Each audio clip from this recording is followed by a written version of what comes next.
শুভ দুপুর বন্ধুরা। এখন রান্না টান্না করে খাওয়া দাওয়া করে একটা ব্যাগ অর্ডার করেছিলাম, সেই ব্যাগটা এসেছে ছেলের জন্য। ছেলের ব্যাগটা ছিঁড়ে গেছে, তাই এখন পার্সেলটা ছিঁড়ে দেখবো, ভালোভাবে ছিঁড়তে হবে, কারণ এটাকে আমি যদি পছন্দ না হয় রিটার্ন দিয়ে দেবো। তোমরা সবাই কেমন আছে বলো। কাঁচিটা নিয়ে আসার ছিল, কিন্তু আমার ছেলে কোথায় রেখে দিয়েছে পাচ্ছি না। তাই কিন্তু ভালোভাবে দেখো, একটা পার্সেল করা আছে।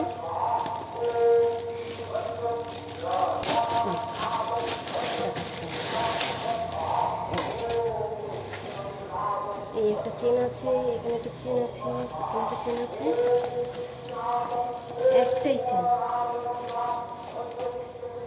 তিনটে চেন আছে। দেখো, ছেলের জন্য নিয়েছি, ছেলে খুব খুশি হবে। টাটা।